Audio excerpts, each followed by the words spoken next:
어머니는 300유 월세 50만 원짜리 원룸에 사시잖아요. 우리가 그 월세도 대신 내드리고 있고요. 그런 분이 무슨 집주인이세요? 여러분, 혹시 이런 생각 해보신 적 있으신가요?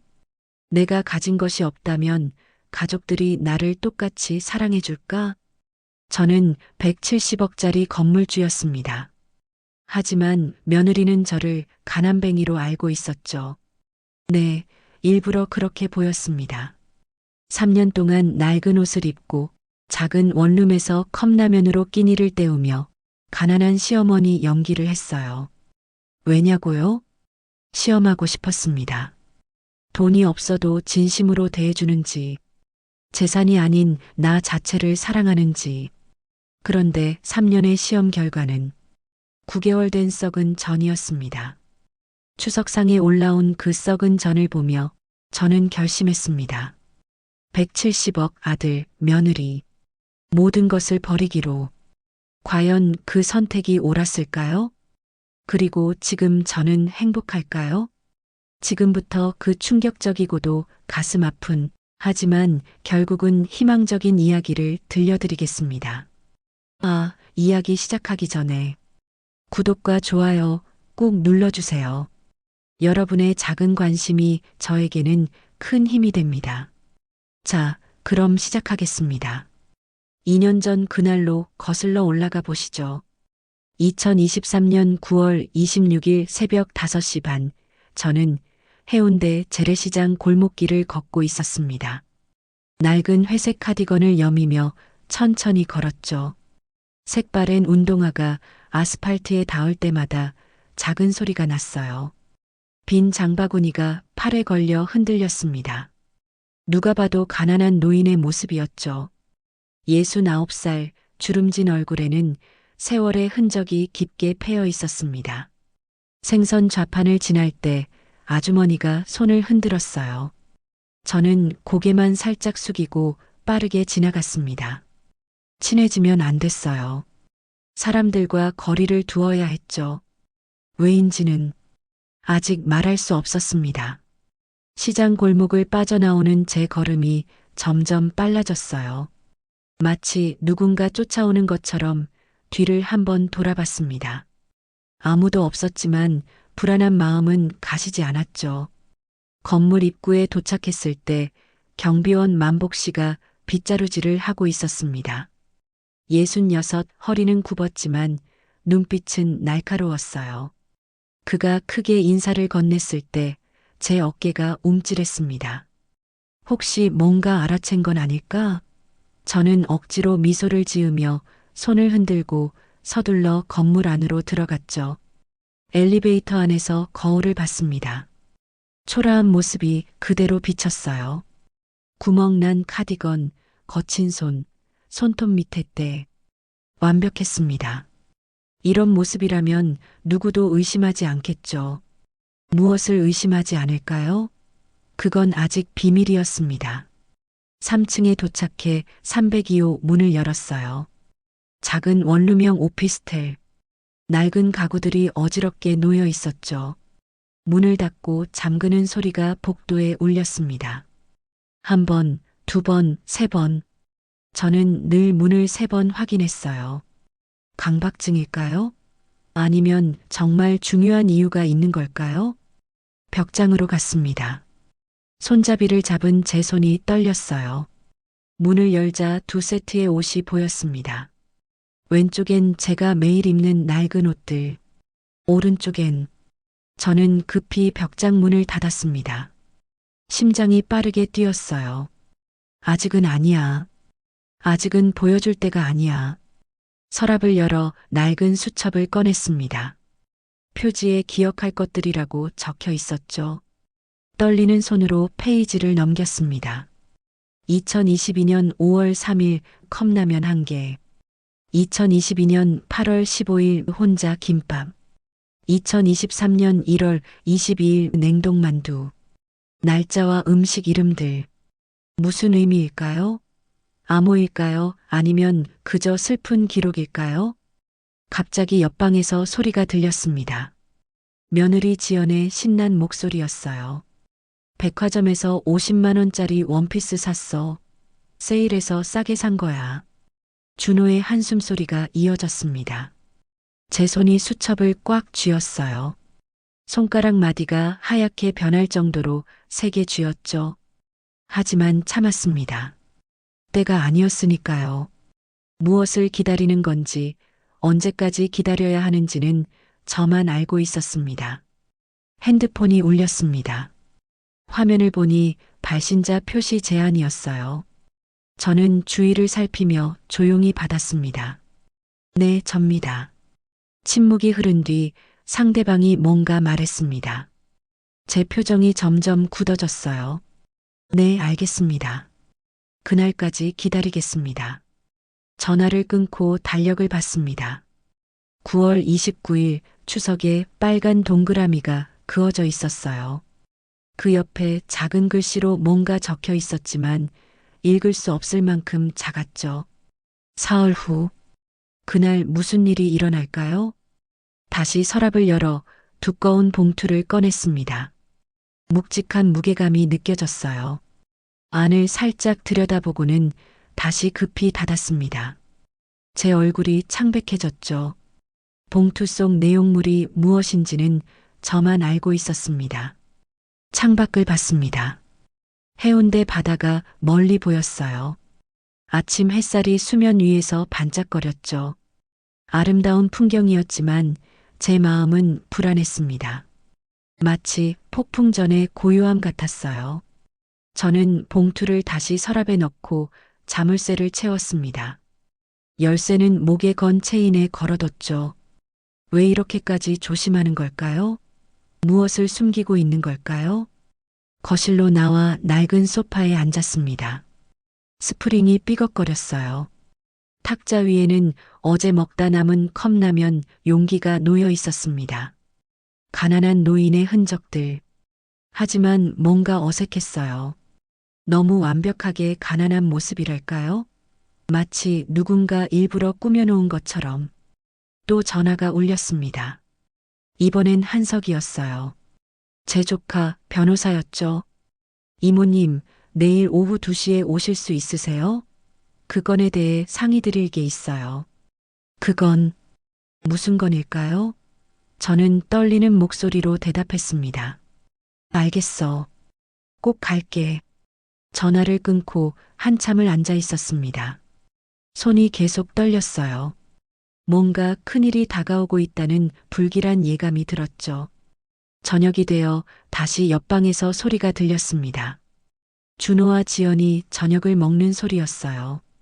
그들의 대화가 벽을 통해 희미하게 들려왔죠. 추석 때 어머니께 뭐 해드릴까? 그냥 대충 하자. 어차피 그 뒤는 들리지 않았습니다. 아니, 듣고 싶지 않았는지도 모르겠어요. 저는 눈을 감고 깊은 한숨을 쉬었습니다. 마음이 찢어지는 것 같았지만 동시에 뭔가 결심이 서는 것 같기도 했어요. 밤이 깊어갔습니다. 저는 다시 수첩을 펼쳤어요. 빈 페이지에 오늘 날짜를 적었습니다. 2023년 9월 26일. 그 옆에 한 줄을 더 썼죠. 결심의 시작. 무슨 결심일까요? 그건 아직 아무도 모릅니다. 저만 알고 있는 비밀이었으니까요. 다음 날 오후 1시 45분, 저는 법률사무소 건물 앞에서 서성거리고 있었습니다.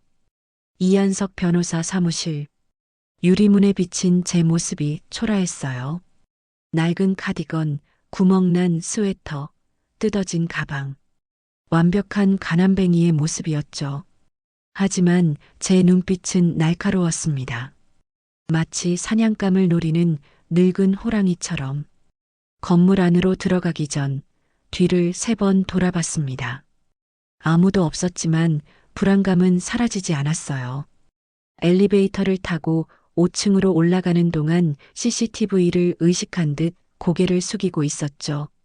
왜 이렇게 조심스러운지 저도 알 수 없었습니다. 사무실 문을 열자 한석이 놀란 표정으로 일어났습니다. 35살 제 동생의 아들이었죠. 잘생긴 얼굴에 걱정이 가득했어요. 이모님 오셨어요. 그런데 왜 이렇게 수척하세요? 저는 손을 들어 조용히 하라는 신호를 보냈습니다. 그리고 사무실 안을 둘러봤어요. 창문, 환풍구, 심지어 화분까지 살폈죠. 도청 장치라도 찾는 것처럼 신중했습니다. 한석이 의아한 표정으로 물었어요. 이모님, 무슨 일 있으세요? 저는 한석 가까이 다가가 작은 목소리로 속삭였습니다. 너무 작아서 거의 들리지 않을 정도였어요. 벽에도 귀가 있어. 조심해야 해. 한석의 표정이 굳어졌습니다. 뭔가 심각한 일이 있다는 걸 직감한 듯 했죠. 그는 서류실로 저를 안내했어요. 방음이 잘 되는 곳이었습니다. 문을 닫고 잠그자 저는 조금 안심한 듯 의자에 앉았죠. 한석이 금고에서 두꺼운 서류철을 꺼냈습니다. 겉표지에는 아무것도 적혀 있지 않았어요. 하지만 한석이 그걸 다루는 태도는 매우 조심스러웠죠. 마치 폭탄을 다루듯이. 이모님, 정말 실행하실 건가요? 저는 창밖을 바라봤습니다. 해운대 고층 빌딩들이 햇빛을 받아 반짝이고 있었어요. 그중 하나를 뚫어지게 바라보다가 중얼거렸죠. 3년이야. 3년을 기다렸어. 한석이 서류를 펼쳤습니다. 복잡한 숫자들과 도표들이 빼곡했어요. 제가 그걸 보는 순간 손이 떨렸습니다. 170억이라는 숫자가 희미하게 보였다가 한석이 재빨리 다른 종이로 덮었죠. 이모님, 혹시 누가 알면. 아무도 몰라. 아직은. 저는 가방에서 수첩을 꺼냈습니다. 기억할 것들. 한석에게 보여주려다가 다시 넣었어요. 망설이는 듯 했죠. 한석아, 혹시 준호가 연락한 적 있니? 없어요. 왜요? 저는 한숨을 쉬었습니다. 깊고 무거운 한숨이었어요. 마치 천근만근의 짐을 지고 있는 것처럼. 그 애는 아직도 몰라. 내가 누군지, 무엇을 가지고 있는지. 한석이 서랍에서 작은 열쇠를 꺼냈습니다. 은행 금고 열쇠처럼 보였어요. 이모님, 이건 가지고 계세요. 혹시 모르니까. 저는 열쇠를 받아 목에 건 체인에 걸었습니다. 이미 다른 열쇠가 하나 더 있었죠. 두 개의 열쇠가 부딪히며 작은 소리를 냈어요. 갑자기 핸드폰이 울렸습니다. 발신자 표시 제한. 저는 한석을 보며 검지를 입술에 댔어요. 조용히 하라는 신호였죠. 여보세요. 상대방의 목소리가 작게 들렸습니다. 제 얼굴이 점점 창백해졌어요. 네, 알겠습니다. 추석 다음 날이요. 네. 전화를 끊고 한석을 봤어요. 눈에 결연한 의지가 보였습니다. 때가 왔어. 이번 추석이 마지막 시험이야. 한석이 고개를 끄덕였어요. 준비는 다 되어 있어요. 이모님이 결정만 하시면. 저는 일어섰습니다. 가방을 들고 문을 향해 걸었죠. 하지만 문 앞에서 멈춰 뒤를 돌아봤어요. 한석아, 만약 내게 무슨 일이 생기면. 이모님, 무슨 불길한 말씀을. 저는 쓸쓸하게 웃었습니다. 아무것도 아니야. 그냥 조심해. 사무실을 나와 거리를 걸었습니다. 오후 4시에 햇살이 따스했지만 제 마음은 차가웠어요. 가던 길을 멈추고 뒤를 돌아봤습니다.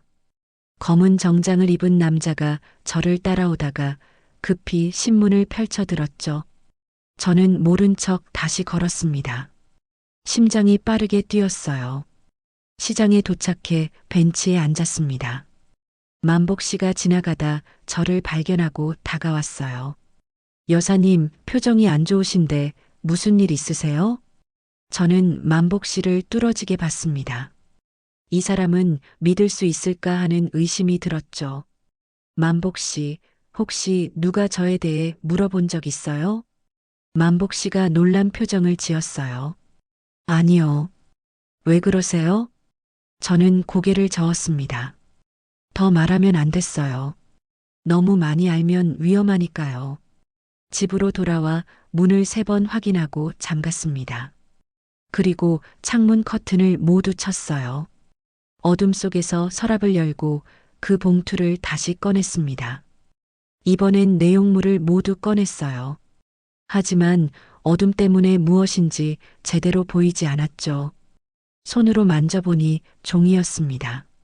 많은 종이들, 그리고 작고 딱딱한 무언가. 저는 그것들을 다시 봉투에 넣고 베개 밑에 숨겼어요. 옆방에서 준호와 지연의 목소리가 들렸습니다. 내일 추석 준비해야 하는데 귀찮아 죽겠네. 냉동실에 있는 거 꺼내서 대충 하자. 제 눈에서 눈물이 흘렀습니다. 하지만 이상하게도 입가에는 미소가 번졌어요. 슬픈 미소였을까? 아니면 결의에 찬 미소였을까? 내일이구나. 드디어 내일. 저는 벽장을 열고 오른쪽 옷들을 살짝 만져봤습니다. 부드러운 감촉이 손끝에 느껴졌어요. 비싼 옷감이었죠. 하지만 다시 문을 닫았습니다. 아직은 아니에요. 아직은. 침대에 누워 천장을 봤습니다. 어둠 속에서도 뭔가 보이는 것 같았어요. 미래의 모습이 어렴풋이 그려졌죠. 핸드폰이 또 울렸습니다. 이번엔 문자였어요. 발신자 없는 문자. 모든 준비 완료. 내일이 그날입니다. 저는 문자를 읽고 바로 삭제했습니다. 그리고 핸드폰을 꺼버렸어요. 더 이상의 연락은 필요 없었으니까요. 밤이 깊어갔습니다. 내일은 추석. 운명의 날이 다가오고 있었죠. 저는 눈을 감고 중얼거렸습니다. 미안해, 준호야. 하지만 이게 마지막 기회야. 2023년 9월 29일 추석 당일 아침 6시. 저는 잠을 못 자고 밤을 새웠습니다. 베개 밑에 봉투가 계속 신경 쓰였어요. 손을 넣어 만져보니 여전히 그 자리에 있었죠. 오늘이 그날입니다. 무언가가 끝나고 무언가가 시작될 날. 일어나서 거울을 봤습니다. 한 달은 더 늙어 보이는 얼굴이었어요. 눈 밑에 다크서클이 짙었고 주름은 더 깊어 보였죠. 물로 얼굴을 씻으며 거울 속 제 눈을 똑바로 봤습니다. 그 눈빛에는 결연함과 슬픔이 동시에 담겨 있었어요. 9시부터 옆방에서 소리가 나기 시작했습니다. 냉동실 문 여는 소리, 비닐봉지 바스락거리는 소리, 프라이팬에 기름 붓는 소리, 명절 음식을 준비하는 소리였어요. 저는 벽에 귀를 대고 들었습니다. 지연의 투덜거리는 목소리가 희미하게 들렸죠. 정성은 전혀 느껴지지 않았습니다. 10시가 되자 저는 낡은 카디건을 입고 거울 앞에 섰습니다. 머리를 손으로 대충 빗고 주름진 얼굴에는 아무것도 바르지 않았어요. 최대한 초라하고 가난해 보이도록 했죠. 하지만 오늘이 이 연기의 마지막 날이 될 거란 걸 알고 있었습니다. 11시 정각 노크 소리가 들렸습니다. 문을 열자 준호가 서 있었어요. 하얀 와이셔츠에 넥타이를 메고 있었죠. 어머니, 추석인데 저희 집에서 같이 식사하시죠. 형식적인 목소리였습니다. 저는 고개를 끄덕이고 따라 나섰어요. 바로 옆집 301호.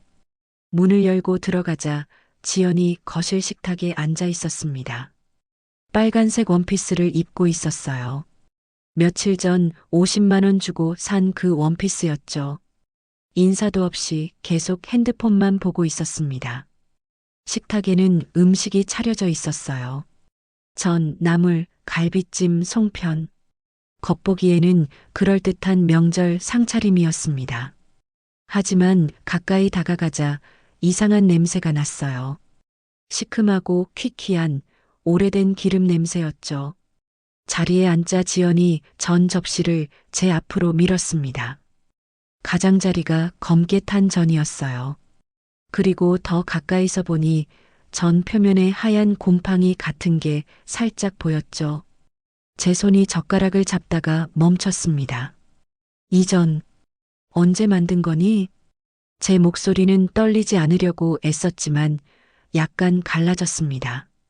지연은 여전히 핸드폰을 보며 무심하게 대답했어요. 설날에 만든 거예요. 냉동실에 있었어요. 9개월. 9개월 전에 만든 전을 추석에 내놓다니. 제 가슴 속에서 무언가 끌어올랐습니다. 3년 동안 참아온 분노가 폭발하기 직전이었어요. 천천히 젓가락을 내려놓았습니다. 탁! 소리가 식탁에 울렸죠. 저는 전을 한 번 더 봤습니다. 그리고 지연과 준호를 번갈아 봤어요. 준호는 불편해하며 시선을 피했고 지연은 여전히 핸드폰만 봤습니다. 너희들. 제 목소리가 낮고 차갑게 변했습니다. 지연이 처음으로 고개를 들어 저를 봤어요. 왜요? 음식이 마음에 안 드세요? 지연의 목소리에는 조롱이 섞여 있었습니다. 제 주먹이 떨렸어요. 9개월 된 썩은 전을 시어머니한테 내놓으면서 그런 말을 하니? 지연이 코웃음을 쳤습니다. 어머니는 302호 월세 50만 원짜리 원룸에 사시잖아요. 우리가 그 월세도 대신 내드리고 있고요. 그런 분이 뭘 그렇게 따지세요? 그 순간 제 안에서 무언가 끊어졌습니다.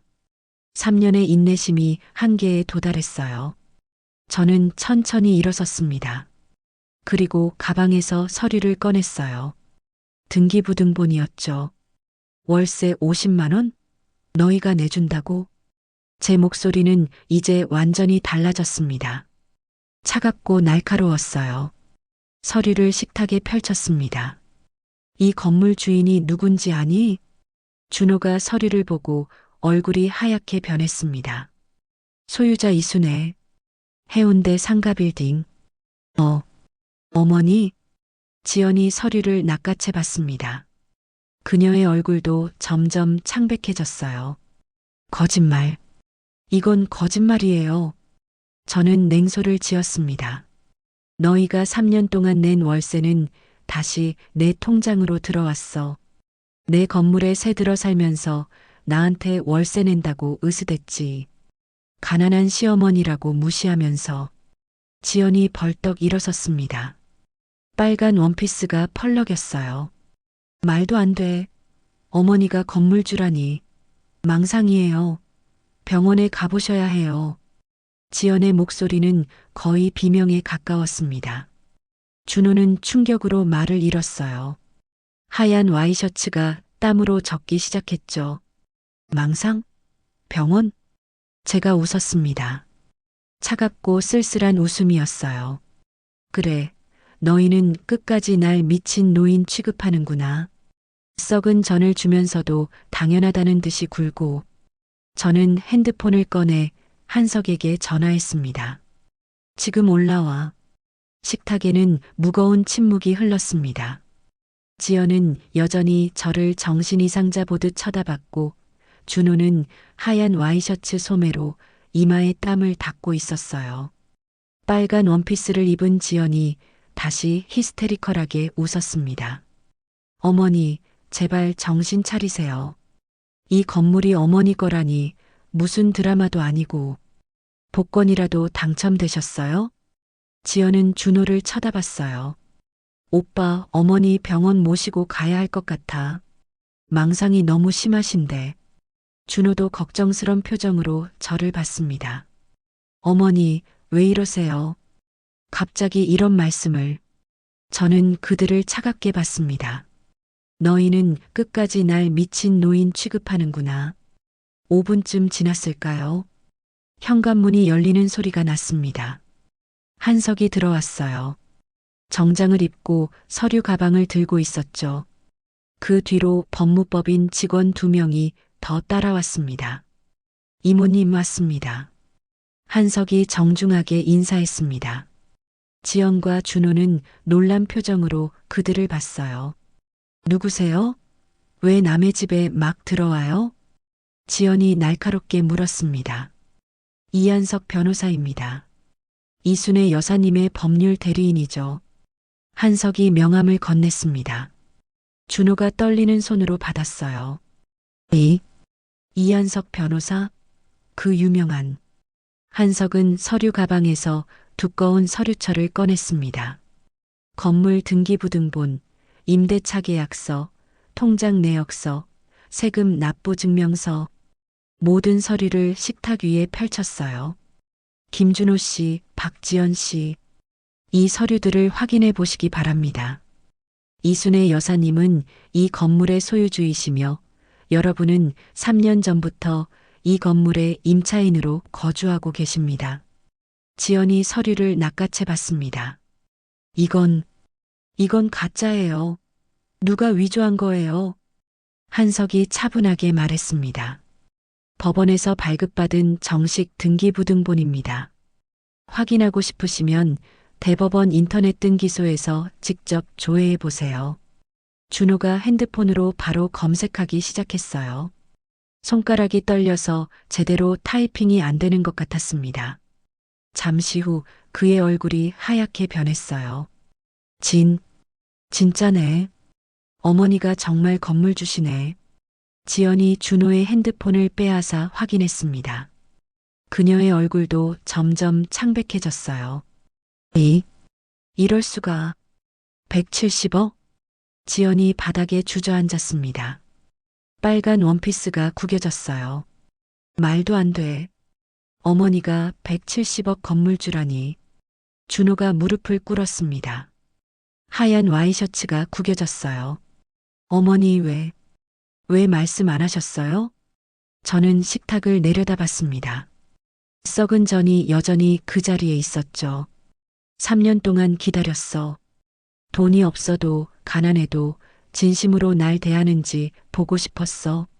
하지만 너희가 준 건 뭐니? 제가 전 접시를 들어 올렸습니다. 9개월 된 썩은 전. 그리고 정신병자 취급.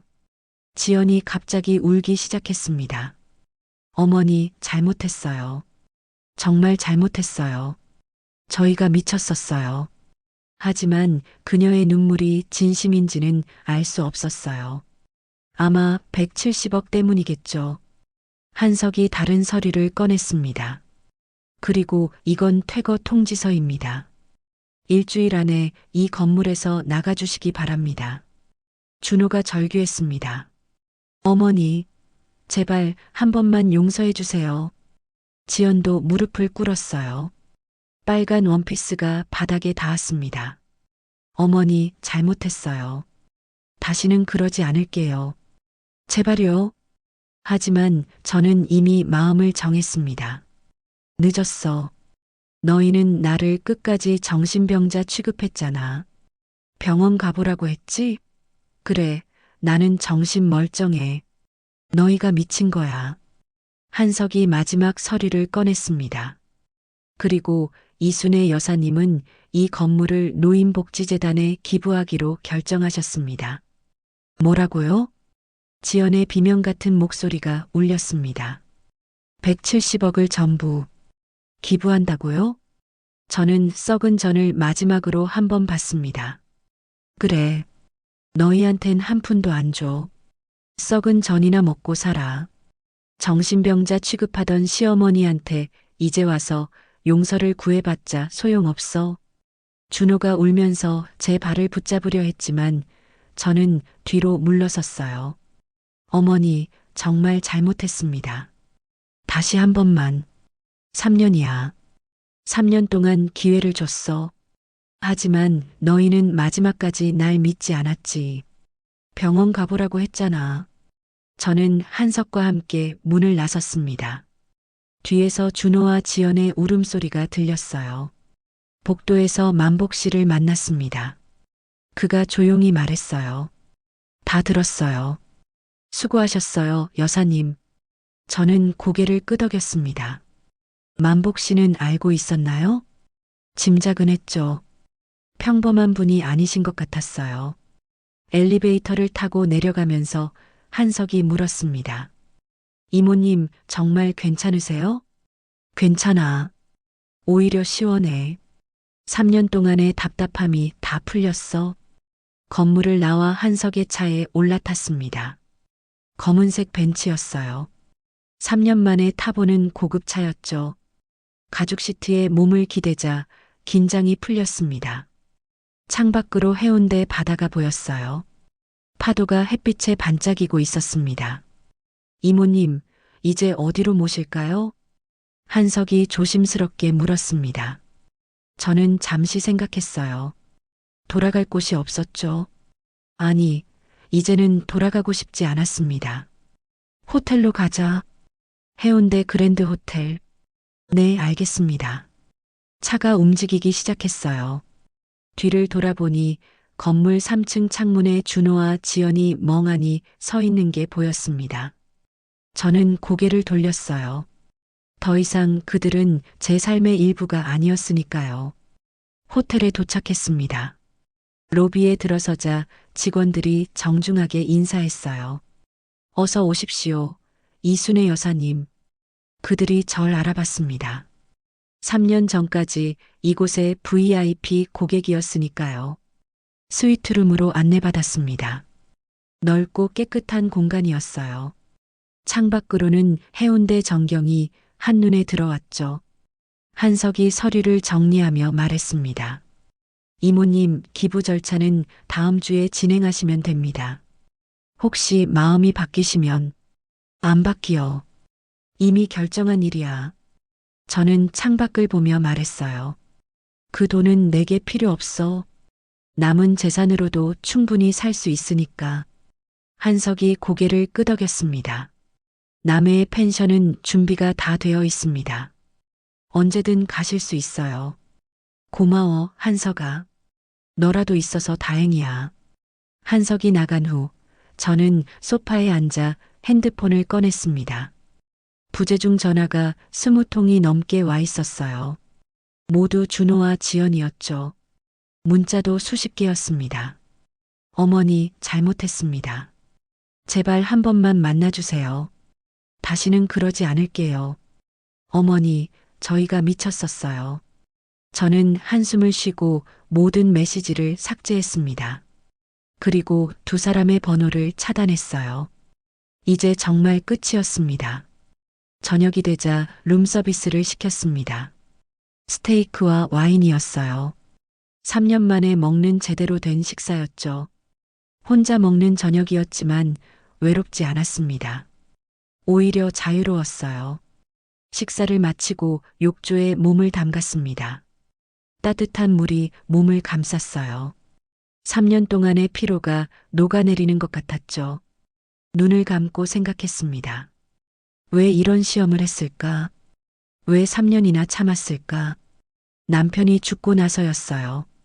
유산을 두고 싸우는 가족들을 보며 결심했죠. 돈이 아닌 진심을 보고 싶다고. 하지만 결과는 참담했습니다. 아들도 며느리도 모두 돈만 봤으니까요. 다음 날 아침 만복 씨에게서 전화가 왔습니다. 여사님, 준호 씨가 복도에서 하루 종일 앉아 있어요. 여사님 나오시길 기다리는 것 같은데. 그냥 두세요. 곧 이사 갈 거니까. 네, 알겠습니다. 그런데 여사님, 뭔가요? 송편 맛있게 드셨어요? 제가 만든 거였는데. 저는 미소를 지었습니다. 네, 정말 맛있었어요. 고마웠어요, 만복 씨. 전화를 끊고 창밖을 봤습니다. 새로운 하루가 시작되고 있었어요. 한석이 다시 왔습니다. 손에 새로운 서류를 들고 있었죠. 이모님, 기부 관련 서류입니다. 노인복지재단에서 정말 감사하다고 전해달라고 하더군요. 저는 서류에 서명했습니다. 170억? 그 돈으로 많은 노인들이 도움을 받을 거예요. 진짜 가족보다 나은 선택이었죠. 그리고 이모님, 준호 씨가 계속 연락하는데 어떻게 할까요? 무시해. 이제 남남이야. 오후에는 쇼핑을 갔습니다. 새 옷들을 샀어요. 화려하진 않지만 품이 있는 옷들이었죠. 3년 동안 입었던 낡은 옷들은 이제 필요 없었습니다. 백화점에서 우연히 지연을 만났습니다. 그녀는 울어서 부은 얼굴로 제게 달려왔어요. 어머니. 하지만 저는 그녀를 스쳐 지나갔습니다. 모르는 사람처럼. 어머니, 제발요. 한 번만 들어주세요. 뒤에서 지연의 울음소리가 들렸지만 돌아보지 않았어요. 저녁 무렵 남해로 가는 준비를 했습니다. 호텔을 체크아웃하고 한석이 준비한 차에 올랐어요. 이모님, 남해까지 제가 모셔다 드릴게요. 고마워. 차가 부산을 벗어나기 시작했습니다. 도시의 불빛이 점점 멀어졌어요. 앞으로는 조용한 바닷가 마을에서 살 거예요. 혼자지만 외롭지 않게. 핸드폰이 울렸습니다. 모르는 번호였어요. 받았더니 준호의 목소리가 들렸습니다. 어머니, 저예요. 제발 한 번만. 저는 바로 끊었습니다. 그리고 핸드폰을 꺼버렸어요. 한석이 백미러로 저를 봤습니다. 이모님, 후회 안 하세요? 전혀. 오히려 홀가분해. 3년이나 늦었지만 남해에 도착한 첫날 밤 저는 잠을 이룰 수 없었습니다. 파도 소리가 낯설었고 침대도 달랐어요. 하지만 이상하게도 불안하지 않았습니다. 오히려 해방감이 들었죠. 3년 동안 짊어지고 있던 무거운 짐을 내려놓은 것 같았어요. 새벽에 일어나 커튼을 열었더니 동이 트고 있었습니다. 수평선 너머로 붉은 해가 떠오르는 모습이 장관이었어요. 부산의 아파트에서는 볼 수 없던 풍경이었죠. 발코니로 나가 심호흡을 했습니다. 짠 바닷바람이 폐 깊숙이 들어왔어요. 이것이 새로운 시작이구나 싶었습니다. 작은 집이었지만 필요한 건 다 있었어요. 한석이 미리 준비해둔 덕분이었죠. 부엌에는 그릇이 가지런히 정리되어 있었고 냉장고에는 기본적인 식재료가 들어 있었습니다. 거실 선반에는 책들도 꽂혀 있었어요. 제가 좋아하는 소설들이었죠. 한석의 세심함에 감사했습니다. 첫 일주일은 적응하느라 바빴어요. 동네 구석구석을 돌아다니며 지리를 익혔습니다. 우체국이 어디 있는지, 병원은 어느 방향인지, 가장 가까운 마트는 어디인지. 마을 사람들은 새로 이사 온 저를 호기심 어린 눈으로 봤지만 친절했어요. 특히 옆집 할머니는 첫날부터 김치를 가져다 주셨죠. 혼자 사시는 분 같은데 반찬 해먹기 힘드실 거요. 그 할머니의 김치는 어머니가 담그시던 것과 비슷한 맛이었습니다. 한 입 먹자 갑자기 눈물이 났어요. 어머니가 돌아가신 지 10년이 넘었는데도 그리움은 여전했습니다. 시장은 집에서 걸어서 10분 거리였어요. 작은 시장이었지만 활기가 넘쳤습니다. 생선은 그날 잡은 것들이라 싱싱했고 야채도 근처 농가에서 직접 가져온 것들이었죠. 가격도 부산보다 훨씬 쌌어요. 처음 장을 보던 날 생선 가게 아주머니가 물었습니다. 어디서 오셨어요? 부산에서 왔어요. 아주머니는 고개를 끄덕이며 고등어를 손질해 주었어요. 내장을 깨끗이 빼고 깨끗하게 손질해 주셨어요. 부산의 대형마트에서는 경험할 수 없는 정성이었습니다. 집으로 돌아와 고등어를 구웠습니다. 오랜만에 제대로 된 요리를 한 것 같았어요. 준호 집에서는 늘 남은 음식이나 라면으로 때웠으니까요. 노릇하게 구워진 고등어에 된장찌개를 끓였습니다. 혼자 먹는 밥상이었지만 풍성했어요. 무엇보다 마음이 편했습니다. 눈치 볼 사람이 없었으니까요. 저녁이면 해변을 걸었습니다. 맨발로 모래사장을 걷는 게 처음엔 어색했지만 금세 익숙해졌어요. 발바닥에 닿는 모래의 감촉이 좋았습니다. 가끔 조개 껍질을 밟아 따끔했지만 그것도 살아있다는 증거 같았어요. 해가 지는 시간이면 하늘이 온통 주황빛으로 물들었습니다. 그 아름다운 광경을 보며 벤치에 앉아 있으면 마음이 평온해졌죠. 밤에는 책을 읽거나 일기를 썼습니다. 일기장에는 그날 있었던 소소한 일들을 적었어요. 시장에서 만난 사람들, 해변에서 본 풍경, 새로 시도한 요리. 별것 아닌 일상이었지만 소중했습니다. 준호네 집에서는 쓸 수 없었던 행복한 일기였으니까요. 핸드폰은 거의 들여다보지 않았습니다. 한석의 안부 전화 정도만 받았어요. SNS도 하지 않았고 뉴스도 보지 않았습니다. 세상과 단절된 것 같았지만 오히려 좋았어요. 복잡한 세상사에서 벗어나 온전히 저 자신에게만 집중할 수 있었으니까요. 둘째 주부터는 정원 가꾸기를 시작했습니다. 작은 마당이었지만 화단을 만들 공간은 충분했어요. 동네 꽃집에서 모종을 사와서 심었습니다. 진달래, 개나리, 철쭉. 어릴 때 어머니와 함께 심었던 꽃들이었죠. 무릎이 아팠지만 흙을 만지는 게 좋았습니다. 생명을 키운다는 건 언제나 설레는 일이었어요. 남의 생활 2달째 되던 어느 날 우편함에 두꺼운 봉투가 들어 있었습니다. 보낸 사람은 준호였어요.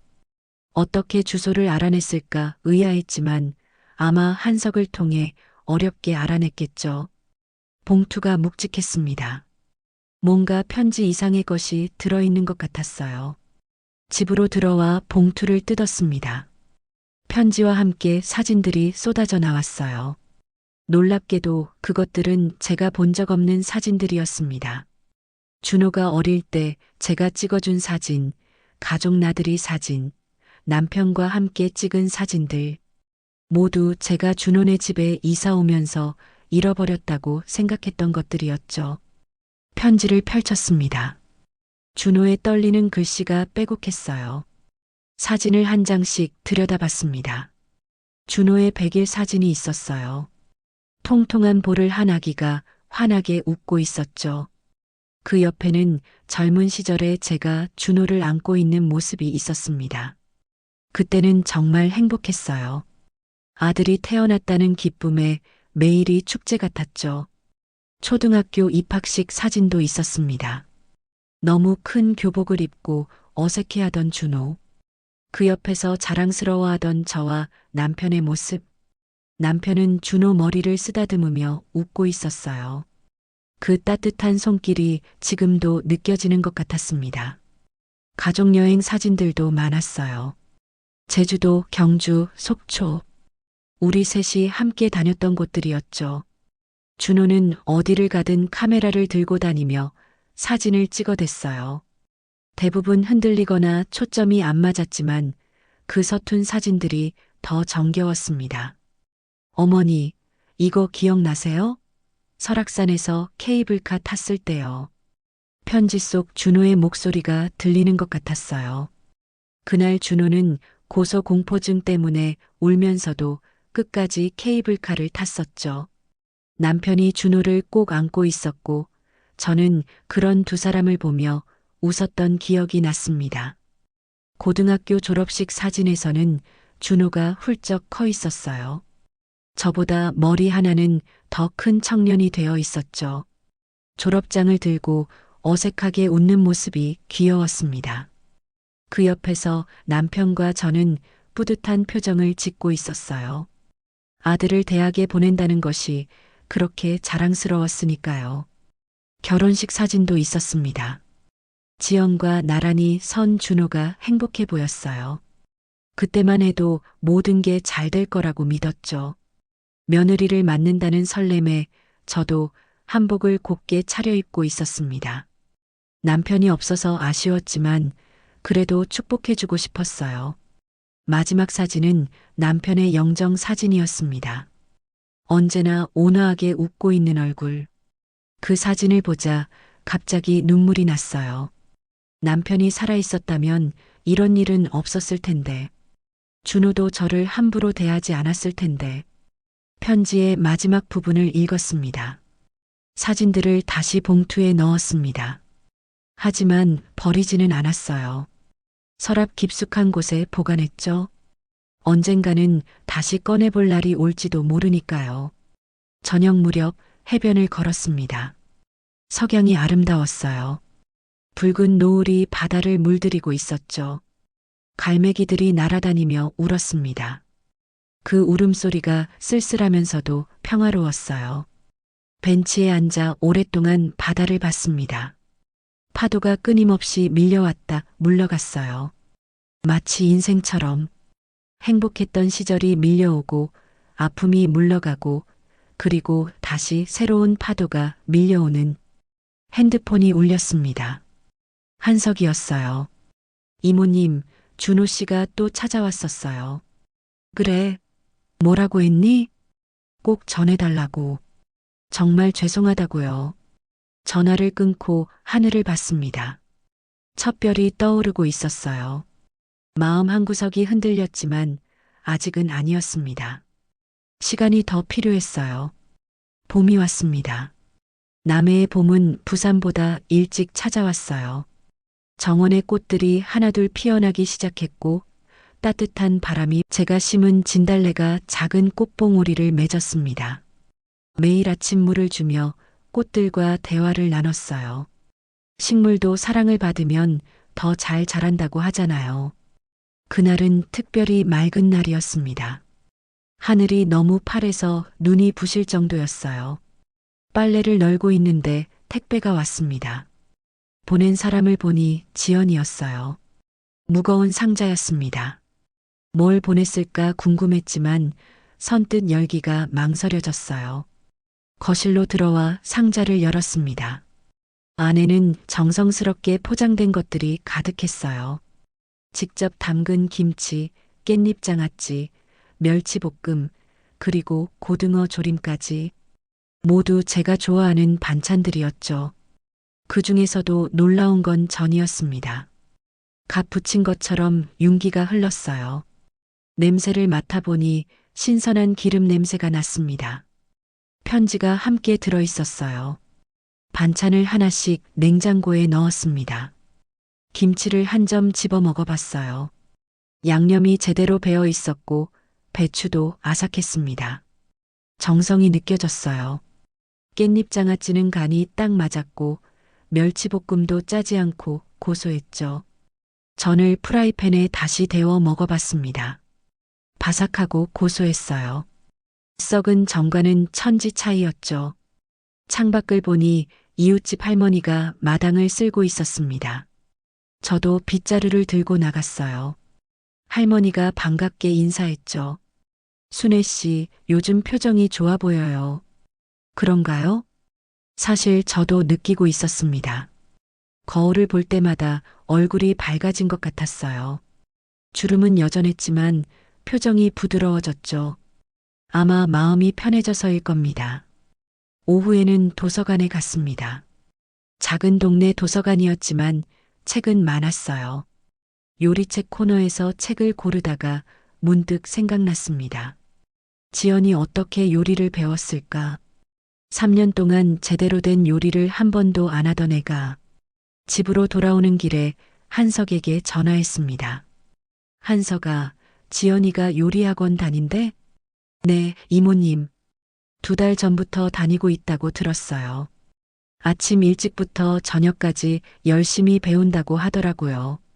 전화를 끊고 곰곰이 생각했습니다. 지연이 변하려고 노력하는 건 분명해 보였어요. 하지만 아직도 마음 한구석에는 의심이 남아 있었습니다. 진심일까? 아니면 또 다른 계산일까? 저녁이 되자 일기를 썼습니다. 요즘은 일기 쓰는 시간이 가장 평화로웠어요. 하루를 정리하고 내일을 준비하는 시간이었죠. 일기장을 덮고 창밖을 봤습니다. 달이 밝았어요. 보름달이었죠. 달빛이 바다 위에 길을 만들고 있었습니다. 그 길을 따라가면 어디로 갈까 상상해 봤어요.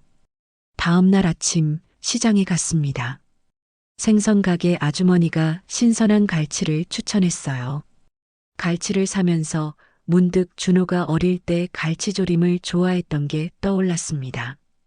매운 걸 못 먹어서 늘 양념을 따로 만들어줬었죠.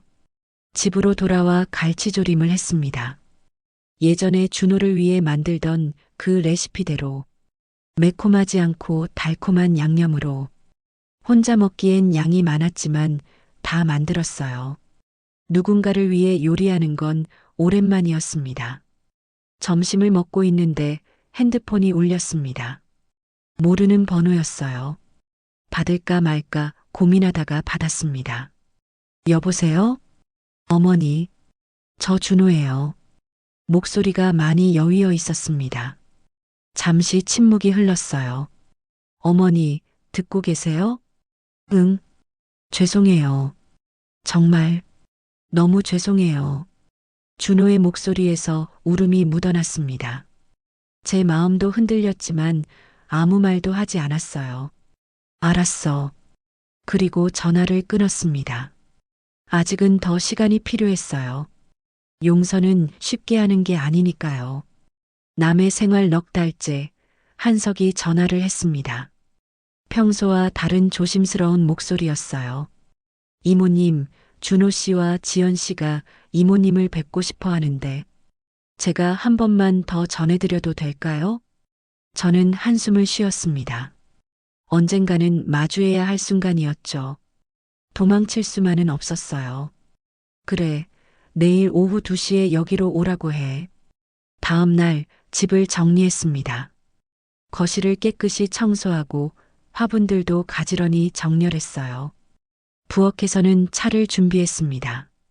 대추차였어요. 남편이 살아있을 때 손님이 오면 늘 대추차를 대접했었죠. 달콤하면서도 구수한 향이 집안에 퍼졌습니다.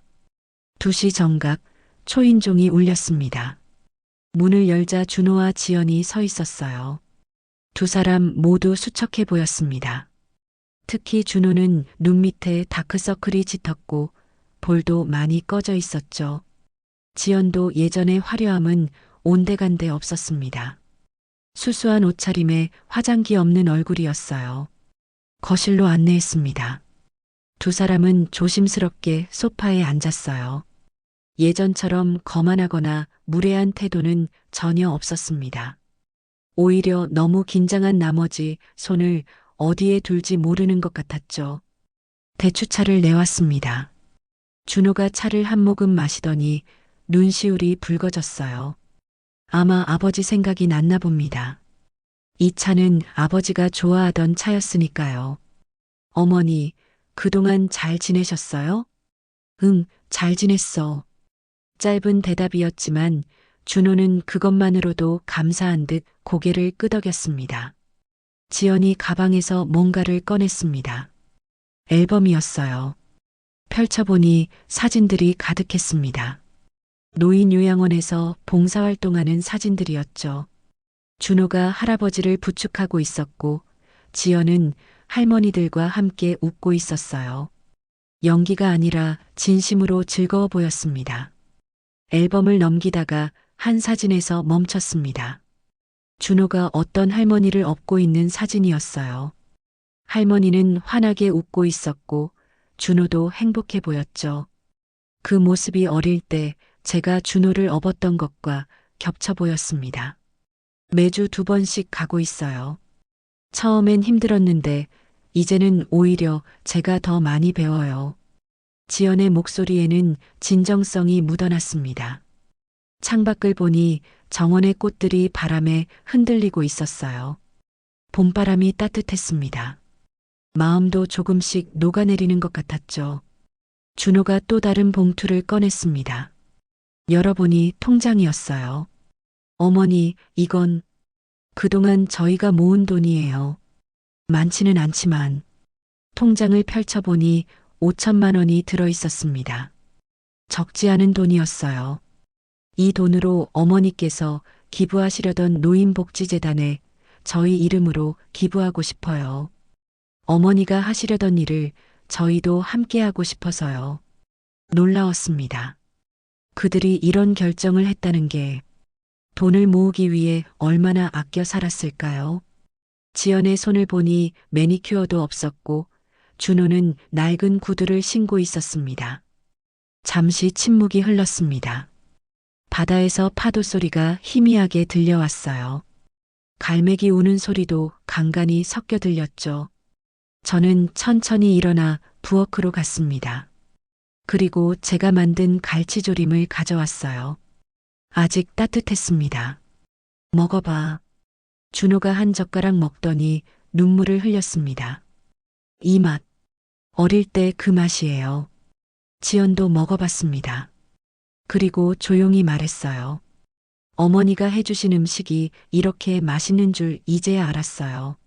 세 사람이 함께 갈치조림을 먹었습니다. 아직 완전히 용서한 건 아니었지만 함께 밥을 먹는다는 건 시작이었어요. 화해의 시작. 식사를 마치고 준호가 일어섰습니다. 어머니, 오늘은 이만 가볼게요. 봐주셔서 감사해요. 두 사람이 나가려 할 때 제가 불렀습니다. 다음 달에 한 번 더 와. 준호와 지연의 얼굴이 밝아졌습니다. 희망이 보인다는 표정이었어요. 그들이 떠난 후 저는 오랫동안 거실에 앉아 있었습니다. 마음이 복잡했어요. 분노는 많이 사라졌지만 상처는 여전히 남아 있었습니다. 하지만 그들이 변하려고 노력하는 모습을 보니 마음이 조금씩 열리는 것 같았어요. 저녁에 일기를 썼습니다. 오늘 준호와 지연을 만났다. 많이 변한 것 같다. 진심인지는 더 지켜봐야겠지만 적어도 노력하는 건 분명하다. 용서까지는 시간이 더 필요하겠지만 오늘은 작은 한 걸음을 뗀 것 같다. 1년이 지났습니다. 남해의 계절이 한 바퀴 돌았어요. 봄의 꽃, 여름의 파도, 가을의 낙엽, 겨울의 바람을 모두 경험했죠. 그리고 다시 봄이 왔습니다. 정원의 꽃들이 작년보다 더 풍성하게 피었어요. 제가 정성껏 가꾼 덕분이었죠. 오늘은 특별한 날이었습니다. 추석이었거든요. 작년 추석의 악몽 같은 기억이 떠올랐지만 이제는 담담했어요. 시간이 상처를 아물게 해준 것 같았습니다. 아침 일찍부터 부엌에서 음식을 준비했습니다. 전을 부치고 나물을 무치고 갈비찜을 했어요. 혼자 하기엔 많은 양이었지만 즐거웠습니다. 오늘은 손님이 올 예정이었거든요. 11시 현관문이 열렸습니다. 준호와 지연이 들어왔어요. 이제는 열쇠를 주었기 때문에 편하게 들어올 수 있었죠. 두 사람 손에는 장을 본 봉지가 가득했습니다. 어머니, 과일하고 떡 사왔어요. 지연이 밝게 인사했습니다. 1년 동안 정말 많이 변했어요. 겸손해졌고 따뜻해졌죠. 무엇보다 진심으로 저를 대하는 게 느껴졌습니다. 준호도 달라졌습니다. 예전의 형식적인 모습은 사라지고 진짜 아들의 모습을 찾아가고 있었어요. 1년 동안 한 달에 2번씩 꾸준히 찾아왔고 그때마다 조금씩 더 가까워졌죠. 식탁에 음식을 차렸습니다. 작년과 똑같은 메뉴였지만 완전히 달랐어요. 모든 음식이 정성스럽게 만들어졌고 신선했죠. 무엇보다 함께 만들었다는 게 의미가 있었습니다. 어머니, 이전 정말 맛있어요. 비법이 뭐예요? 별거 없어. 그냥 정성이지. 지연이 웃었습니다. 예쁜 웃음이었어요. 가식이 아닌 진짜 웃음. 식사를 하면서 이런저런 이야기를 나눴습니다. 준호의 새 직장 이야기, 지연의 요리 교실 이야기, 요양원 봉사활동 이야기. 평범한 일상 대화였지만 따뜻했어요. 이게 진짜 가족의 대화구나 싶었습니다. 식사 후 함께 해변을 걸었습니다. 파도가 잔잔했고 햇살이 따스했어요. 준호가 제 팔을 잡아주었습니다. 어릴 때처럼 다정하게. 어머니, 작년에 정말 죄송했어요. 그만해. 이제 다 지난 일이야. 정말 그랬습니다. 용서했어요. 완전히는 아니더라도 대부분은 용서했죠. 그들이 1년 동안 보여준 변화가 진심이었으니까요. 저녁이 되자 준호가 뭔가를 꺼냈습니다. 서류였어요. 어머니, 이게 뭔지 아세요? 펼쳐보니 입양 신청서였습니다. 준호와 지연이 고아원에서 아이를 입양하기로 했다는 거예요. 저희가 깨달은 게 있어요. 가족은 피로만 이어지는 게 아니라 마음으로 이어지는 거라고. 어머니가 가르쳐 주신 거예요. 눈물이 났습니다. 감동의 눈물이었어요. 그들이 정말 깨달은 것 같았습니다. 밤이 되어 준호와 지연이 돌아갈 시간이 되었습니다. 하지만 저는 그들을 붙잡았어요. 오늘은 여기서 자고 가. 방 준비해뒀어. 두 사람의 눈이 반짝였습니다. 기쁨의 눈빛이었어요. 그날 밤 오랜만에 집이 북적였습니다. 준호는 거실에서 TV를 보며 웃었고 지연은 부엌에서 설거지를 도왔어요. 마치 평범한 가족처럼 잠들기 전 일기를 썼습니다. 오늘은 진짜 추석이었다. 작년에 썩은 전 대신 사랑이 가득한 음식을 나눴다. 170억은 기부했지만 그보다 더 값진 걸 얻었다. 진짜 가족을, 돈으로 살 수 없는 마음으로 이어진 가족을. 창밖을 보니 보름달이 떠 있었습니다. 작년과 똑같은 달이었지만 제 마음은 완전히 달랐어요. 그때는 분노와 배신감으로 가득했지만 지금은 용서와 사랑으로 채워져 있었습니다. 다음 날 아침 준호가 커피를 내려주었습니다. 향긋한 커피 향이 집안에 퍼졌어요. 지연은 토스트를 구웠죠. 세 사람이 함께 아침을 먹었습니다. 특별할 것 없는 아침 식사였지만 그 어떤 산의 진미보다 맛있었어요. 어머니, 다음 주에 또 올게요. 그래, 기다릴게. 준호와 지연이 떠난 후 저는 해변에 나갔습니다. 파도가 발을 적시고 갔어요. 시원했습니다. 멀리서 갈매기가 날았습니다. 자유롭게 아무 걱정 없이. 저도 그랬어요. 이제는 자유로웠고 행복했습니다. 핸드폰이 울렸습니다. 한석이었어요. 이모님 잘 지내세요? 응, 아주 잘 지내. 준호도 왔다 갔어. 다행이네요. 이모님이 행복하셔서 저도 기뻐요. 전화를 끊고 다시 바다를 봤습니다. 수평선 너머로 새로운 날이 시작되고 있었어요. 과거의 상처는 아물었고 미래는 희망으로 가득했습니다. 집으로 돌아와 거울을 봤습니다. 1년 전보다 젊어 보였어요. 마음이 편해지니 얼굴도 밝아진 것 같았죠. 이제 저는 알았습니다. 진짜 재산은 돈이 아니라 사랑이라는 걸. 170억을 기부한 건 전혀 아깝지 않았어요. 그 돈으로 진짜 가족을 되찾았으니까요. 여기까지가 제 이야기였습니다. 썩은 전 한 접시로 시작된 1년의 여정. 170억을 잃었지만 진짜 가족을 얻은 이야기. 돌아보니 참 아이러니하네요. 돈을 다 가졌을 때는 사랑을 못 받았는데 모든 걸 내려놓으니 진짜 사랑이 찾아왔다는 게. 사람은 돈으로 보는 게 아니라 마음으로 본다. 경비원 만복 씨가 해준 이 말이 제 인생을 바꾼 한마디였습니다. 썩은 전으로 잃은 건 돈이 아니었어요. 오히려 얻은 게 더 많았죠. 진심으로 변화한 준호와 지연을, 그리고 마음으로 이어진 진짜 가족을. 혹시 여러분도 지금 힘드신가요? 가족 때문에 상처받으셨나요? 돈 때문에 관계가 틀어지셨나요? 제가 드리고 싶은 말씀은 이거예요. 포기하지 마세요. 시간이 걸리더라도 진심은 통합니다. 그리고 때로는 놓아주는 것이 더 많은 것을 얻는 길일 수도 있어요.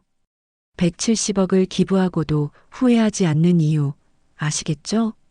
돈으로 살 수 없는 것들, 진짜 가족의 사랑, 진짜 마음의 평화, 그것들을 얻었으니까요.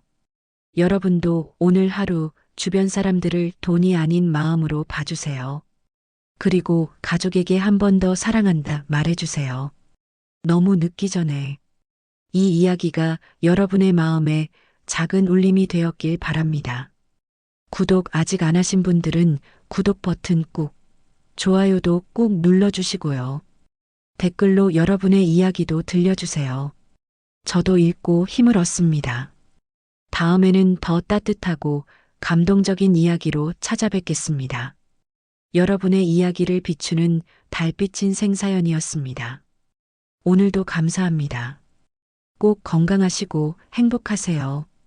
그리고 기억하세요. 여러분은 돈보다 훨씬 소중한 존재라는 걸. 다음에 또 만나요.